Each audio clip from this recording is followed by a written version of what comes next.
Dulu ada seorang anak muda yang sering sholat subuh berjamaah. Anak muda ini setiap subuh berangkat ke masjid. Berangkat ke mushola Al-Qamar setiap subuh. Sebelum berangkat subuh dia mandi dulu di rumahnya, memakai pakaian yang baru, memakai harum-haruman. Tiba-tiba di tikungan jalan dia jatuh. Jatuh di tikungan. Apakah dia tidak melanjutkan perjalanan? Dia pulang ke rumahnya, mandi lagi, pakai baju baru lagi, memakai harum-haruman lagi, berangkat lagi ke masjid. Untuk kedua kalinya anak muda ini terjatuh di tempat yang sama. Apakah anak muda ini putus asa? Tidak. Anak muda ini balik lagi ke rumahnya. Dia berganti pakaian baru, mandi, berpakaian baru, dan pakai harum-haruman lagi.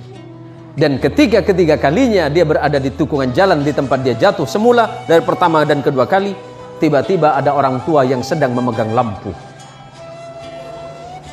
Orang tua ini bertanya kepada anak muda ini, "Wahai anak muda, kamu mau kemana?"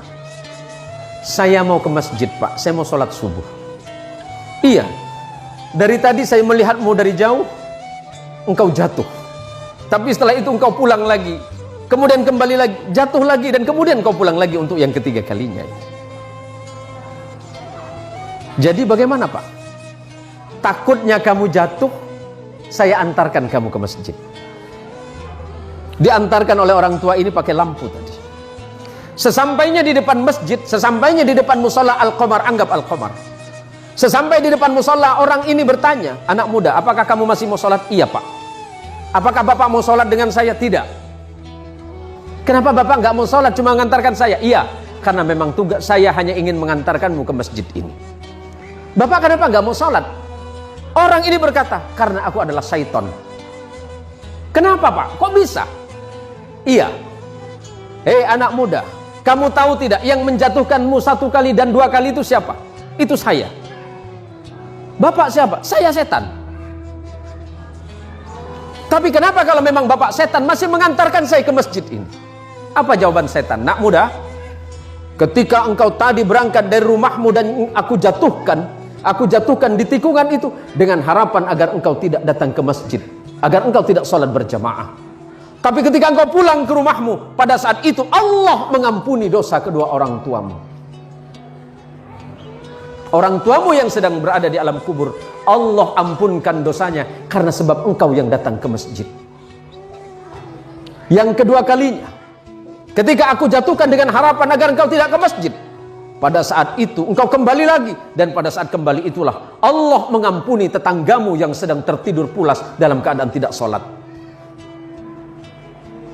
Tapi kenapa Bapak seton?" Anggap Bapak seton. Ada namanya mirip, Pak? "Ya kenapa Bapak mengantarkan saya ke masjid?" "Kalau seandainya aku menjatuhkanmu ketiga kalinya dan tidak mengantarkanmu ke masjid, maka niscaya orang satu kampungmu itu diampuni dosanya oleh Allah karena sebab perbuatanmu." Masya Allah, anak muda yang datang ke masjid, anak muda yang datang ke mushola, apalagi kemudian datang ke mushola sebelum waktunya sholat, dia memperdengarkan adzannya, orang lain kemudian terbangun. Pada saat itulah Allah merasa sedang jatuh cinta kepadamu, wahai anak muda. Kalau Allah sedang jatuh cinta kepadamu, anak muda, apapun yang kau minta, Allah merasa malu jika tidak mengabulkannya.